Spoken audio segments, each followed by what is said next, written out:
Welcome to Get Real, How to Live a More Authentic Life, with psychologist and author of over 75 books, Dr. Barry Weinhold.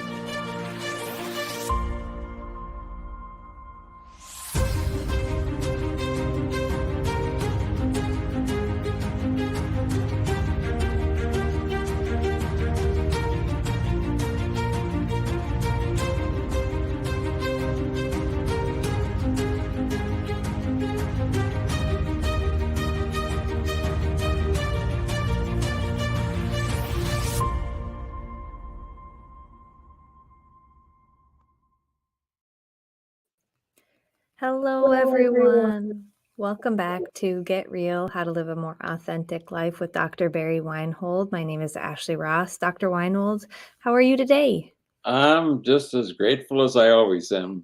Wonderful.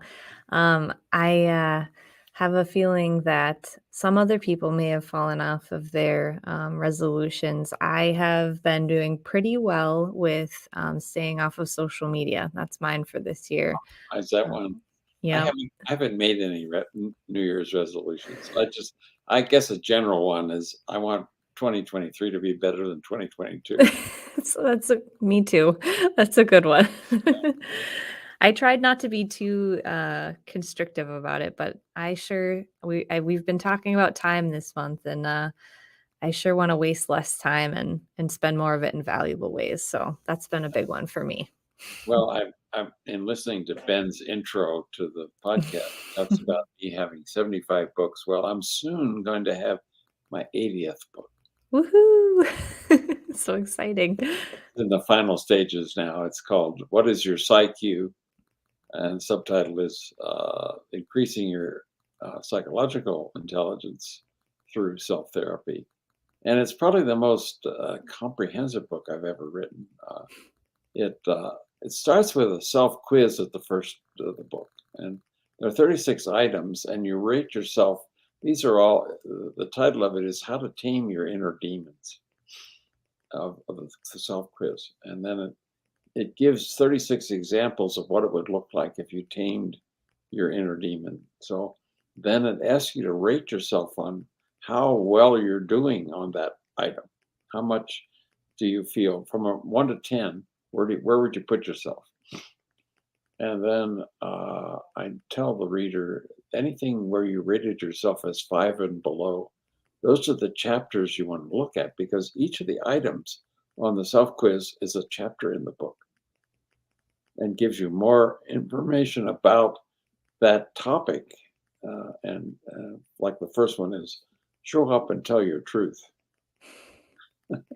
And so the chapter related to that is more information about what that looks like and what do you have to do to accomplish that. And then in addition to that, attached to the book is an online workbook with self-quizzes and all kinds of other resources that help people deepen their personal understanding of that topic and how they can make that work in their lives. And then I've also added, with the help of some of my friends, I've added resources like music that relates to that topic, films that relate to that topic, books that relate to that topic, both fiction and nonfiction. And so these are the broader resources that would help you see how this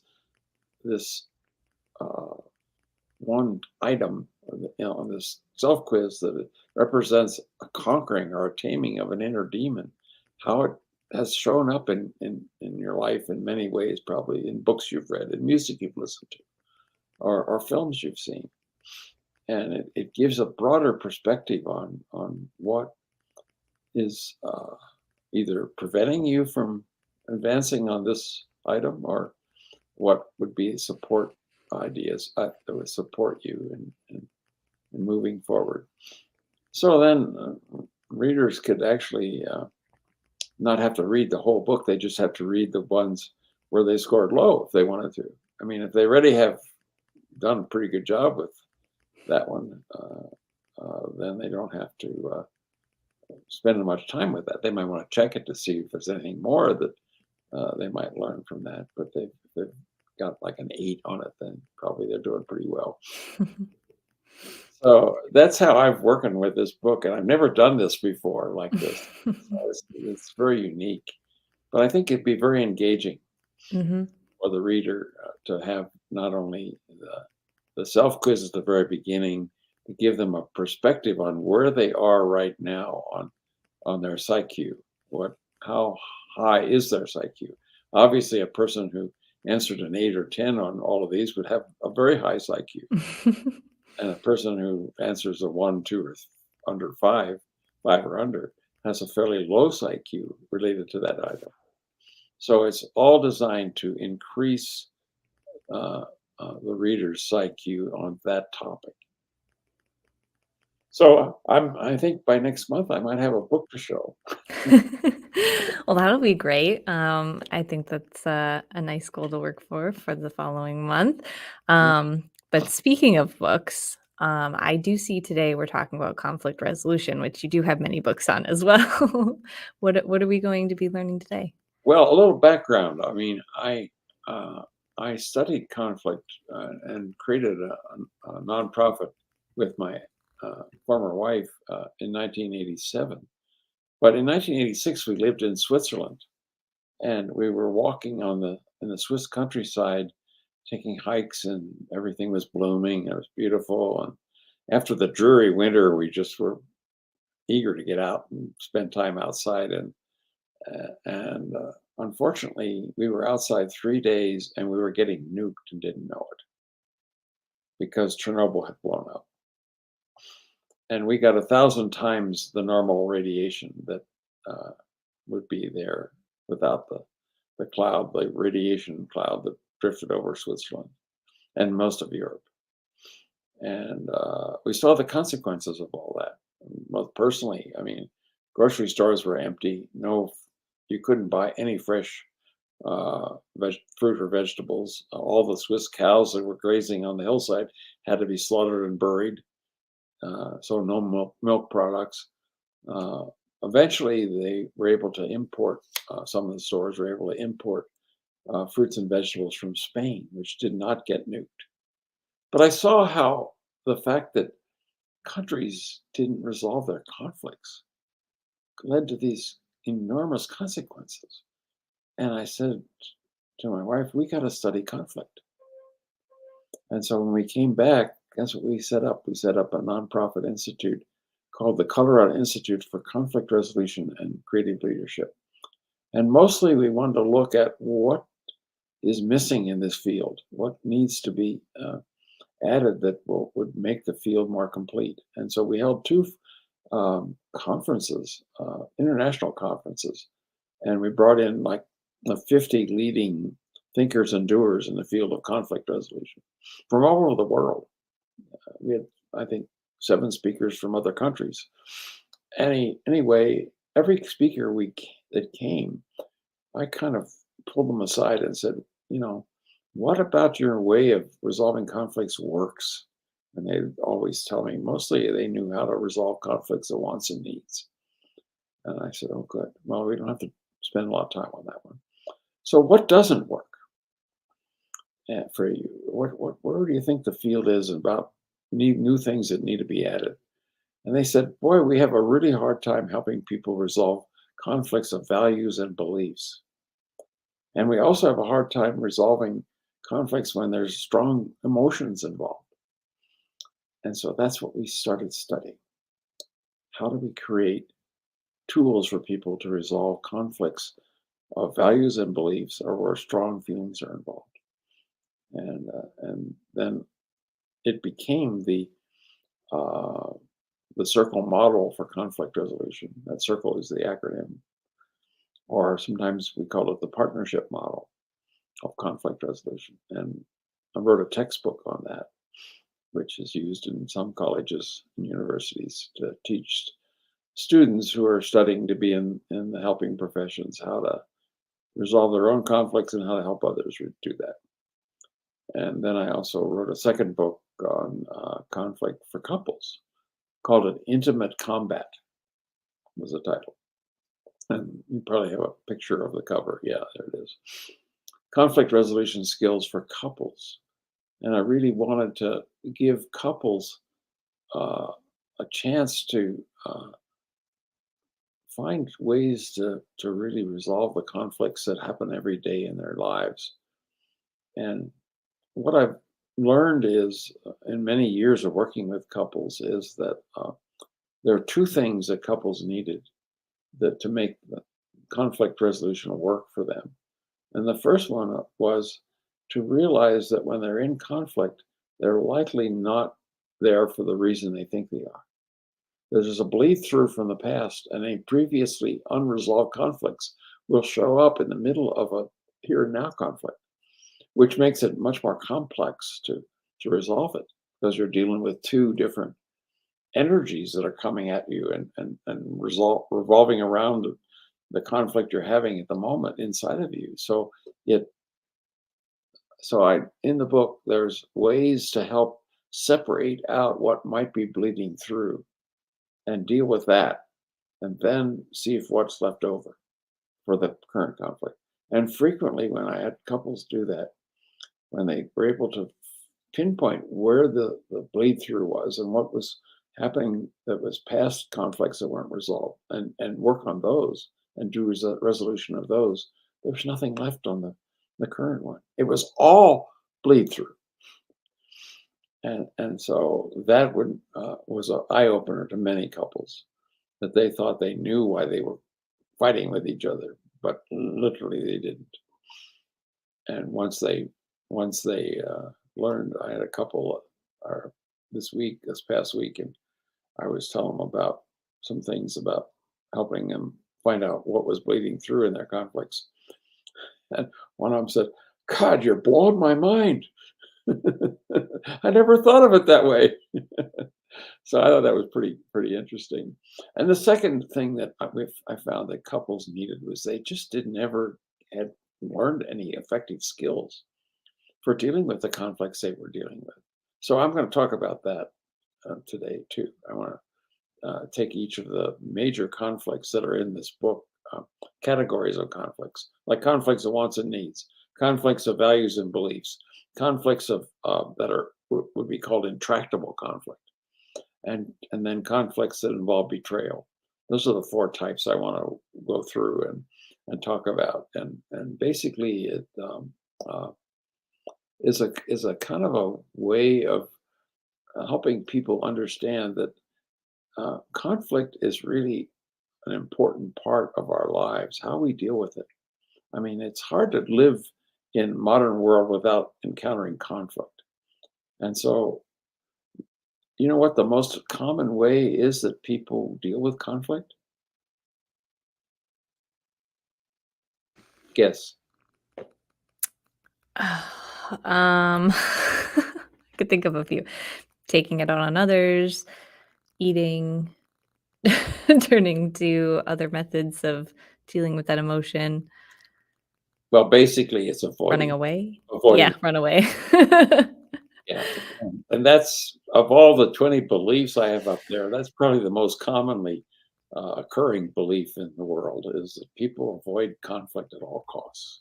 Now, I think there are some conflicts that are probably worth avoiding. And if you're in conflict with a freight train, and there are Yes. freight trains out there, the best thing you can do is get off the tracks Yep. and get out of the way, stay out of that person's way. But short of that, I mean, you can resolve the conflict directly with the person. You can actually resolve it internally with yourself without ever talking to the other person, and looking at how maybe that conflict relates to some previous conflict that you had, and that really the conflict you're having with this person has not much to do with them, but has to do with what the conflict with them brought up from the past that's unfinished. And then you need to just deal with the unfinished part, never even talk to them, and you can resolve the conflict because there was a projection of the conflict on the other person, which was really an unfinished piece for you that showed up when you had that conflict. So and interesting when I go and speak to groups about conflict resolution, and I'm going to be speaking to a group here very early next month, and group of nurses, and I'm going to ask them the question I usually ask is, how many of you have ever witnessed a major conflict or participated in a major conflict that got resolved in a win-win way? Let's see a show of hands. Can you guess how many hands I'll get up? 0. Probably under a third. Yeah, for sure. Yeah. So it's still an unfamiliar and a unique experience for people to have a major conflict with somebody else and find it that you can get it resolved in a way that you didn't feel like you lost. Because most of our experiences with conflict is a feeling that we lost. That basically, and so that's why we want to avoid it. We don't want to lose again. So our history with unresolved conflict will again create beliefs that control our behavior around conflict resolution. But I also tell couples is no conflict, no gain. Your relationship will not grow unless there's conflict, unless you learn how to resolve it. It will stay stuck at a certain level where the conflict is pushed under the rug or till you finally trip over it. and so, I mean, there are couples who survive for a long time with unresolved conflict, and they just learn to work around it. But it takes a lot of energy to do that. It's a really unproductive activity to try to have to constantly avoid something that's right in your face. So I feel that learning how to resolve conflict, I highly recommend couples to read this book because it's really like a workbook. The actual sheets to tell you how to resolve each of these conflicts, step by step, are in the book, and you can just. And when I had couples come and work with them, and I'd send them home with worksheets, and I'd say, "Well, how'd you do?" And they said, "Well, we got a conflict, and we just got out the worksheets and went through it step by step, and we resolved it." So that's in the book, and for each of the four kinds or types of conflict. So let's talk about each of the four types briefly. Put that chart up there. No, not that one.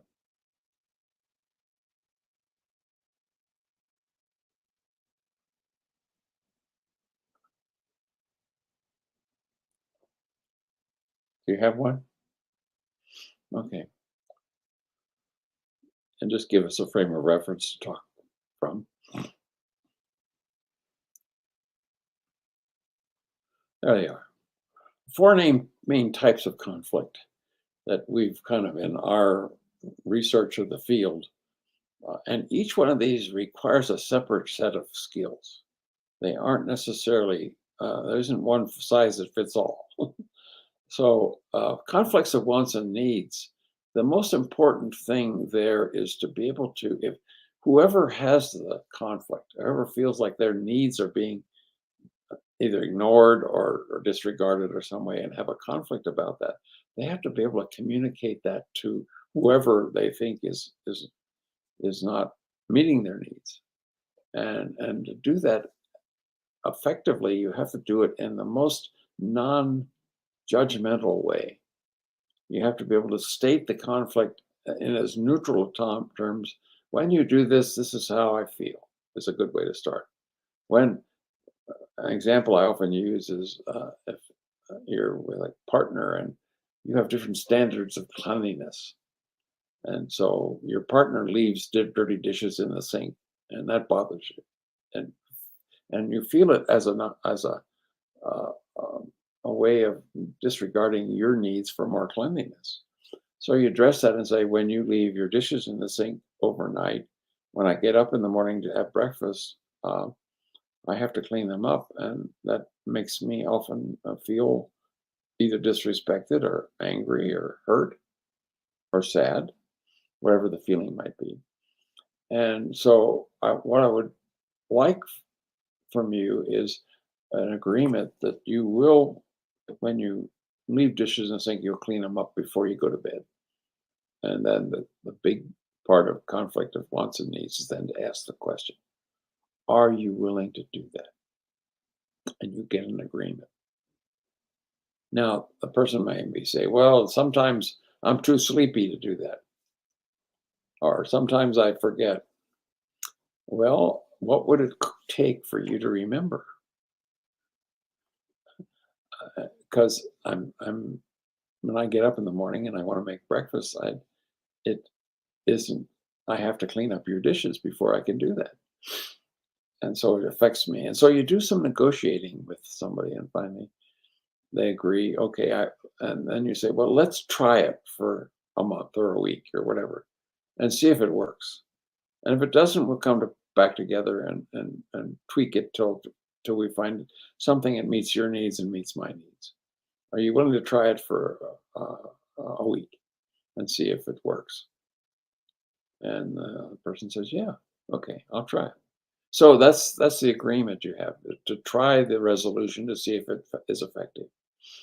So it's all kind of about what needs you have that are not being met, and how you would like some consideration or help from someone else who's either not aware that that's your need or is in some way ignoring that need. And this is the most common conflict that couples have. So it's actually the easiest one to resolve. uh, when you start to get into conflicts of values and beliefs, there you get into some tough stuff.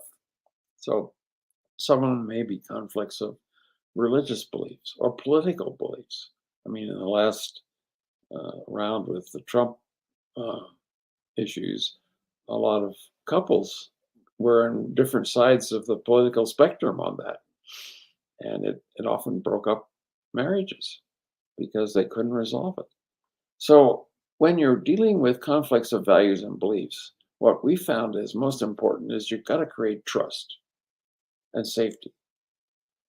And the first way you do that is that you agree if you're going to discuss where there is a conflict of some topic where you're in conflict about, that the first person gets to state his or her position on that topic, and then the other person cannot respond until they have fed back what they heard and got an agreement that that was what the first person meant.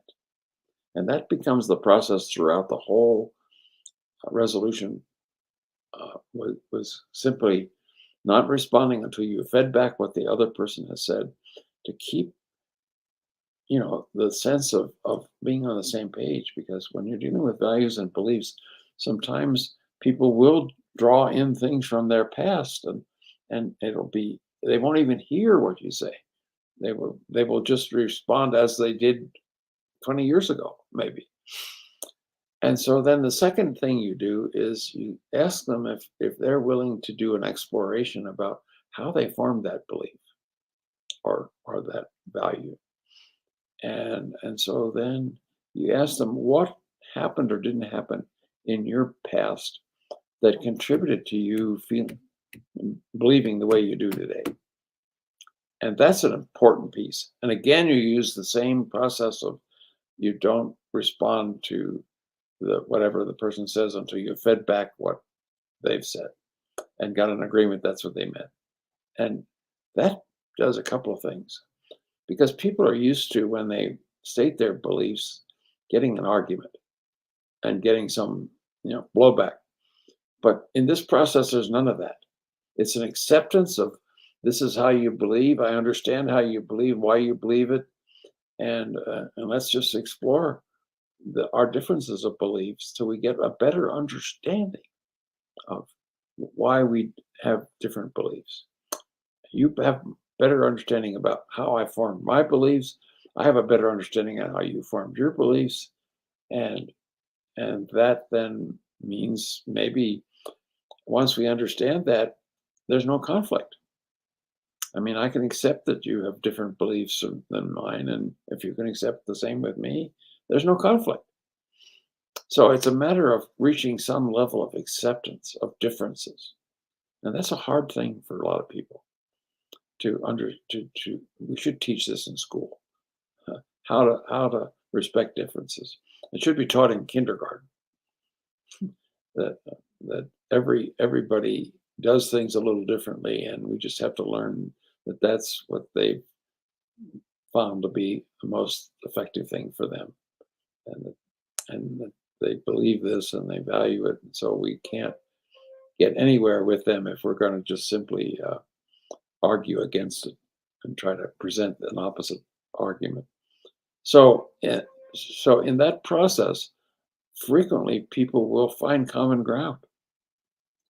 And certainly much more compassion and understanding for each other about why we have the beliefs or the values we have.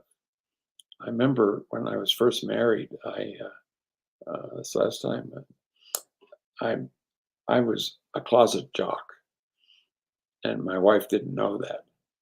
And so when we first got married, the teams I usually follow weren't doing too well, so I was able to give up watching on television the football or baseball or basketball. But then when they got better, I started watching it, and she said, "I didn't know you were a jock. I had my ex-husband was a jock, and I hated it." So we had a conflict about this.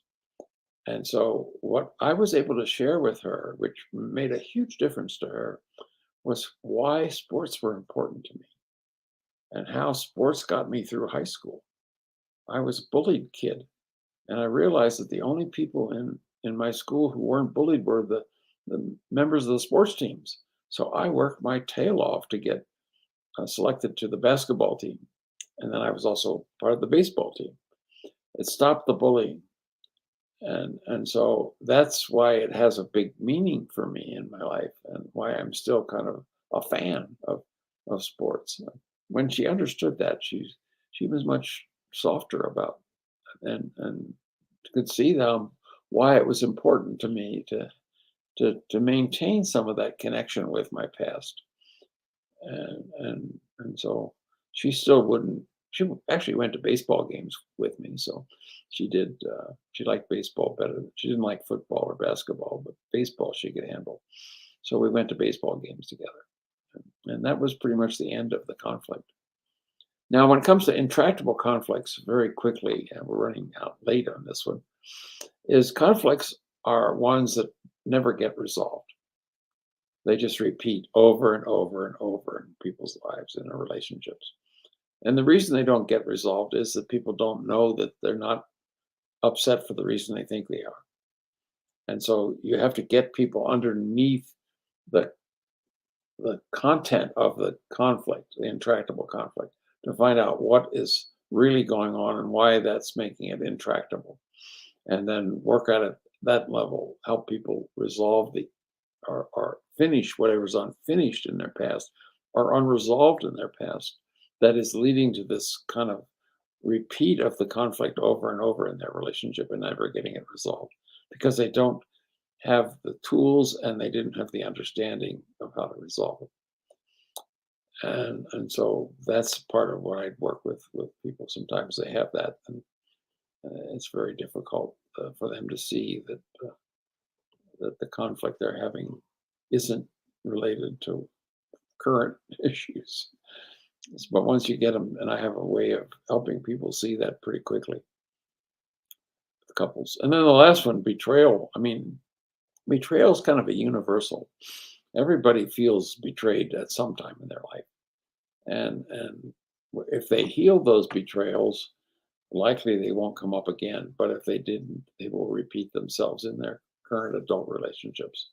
So betrayals can be as much as, well, infidelity is a big one. But in my book, I list like I think 10 or 12 other kinds of betrayals that have nothing to do with infidelity. Just things that in couples that if you don't um, uh, if you do certain things, it's going to lead to a feeling of distrust and betrayal of the other person. And obviously, the main ingredient in any relationship is some kind of abiding trust of each other. And so I have a lot of tools in that chapter on how to resolve those kind of conflicts. So and they're very important conflicts, because if they don't get resolved, it can, just totally completely end a relationship. Um, and I have a couple of clients right now are in the midst of betrayal issues that they're trying to resolve, and there's the jury's out about whether they're going to be able to do that. But I'm giving them everything I can give them and help them find a way to resolve that. And often it involves forgiveness. But forgiveness, the word forgive means a lot of different things. And to me, it means to give back. So if there's anything in the betrayal that you want to give back to the other, that's how you need to forgive. And maybe it may be some perception you took on of them that you need to give back, or some lack of trust that you need to give back. But that's a big part of the resolution of betrayal conflicts, is reaching some level of forgiveness of yourself and forgiveness of the other person. I think I've covered it as much as I can today. We've got a bit long and of a session than usual, but It was a big one, though. It was very important. Yeah. So, anything to add to what I've said? no, I think that this really rounded out the whole month, and gives just great opportunities for reflection. I know that I might have to pick up that intimate combat one for myself and my husband, because it's definitely difficult when you're in the day to day to know what to do in the moment. Yeah, Um, and I mean, and it makes a big difference on mhm, sustainability of the relationship, and the feelings of goodwill in mhm, the relationship, because unresolved conflict can just drain away that goodwill. mhm. And I feel like just kind of compounds on itself until you start working through it and resolving it, and it just leads to souring the rest of the communications that come through, and it just overall not good things. So definitely a huge benefit this month of talking through all these different awarenesses, but then also some of the tools that people can use to get where they need to be. A hard part of betrayal is to see that it's a dynamic, that each party played a role in creating the betrayal. Hmm. And when you get people to look at it that way, sometimes there's a better chance of resolving. We have hope. We all have hope. I guess we Wonderful. ought to call it quits for today. Well, I look forward to next month. Hopefully, we'll get to get a peek at the book in, Yeah, well, I'm virtually in the flesh. gonna start putting some excerpts from the book into our podcast. Wonderful. Well, I'm very much looking forward to that. Thank you so much for sharing all of these tips. And again, everyone, if you're looking for any of the uh, resources that we go through during the podcast, they are available on Dr. Weinhold's website. And I believe you do have a link to the book to purchase the book there as well. So It's available wonderful. through Amazon, either Wonderful. as a Kindle or an ebook, or as a paperback. Perfect. Well, thank you so much. And until next time, thank you for everyone for joining us. And thank you, Dr. Weinhold. Thank you, Ashley. Look forward to Bye-bye. seeing you next month. Same. Me as well. Another week, but Very true. See you then. okay. Bye-bye. Right. Bye-bye.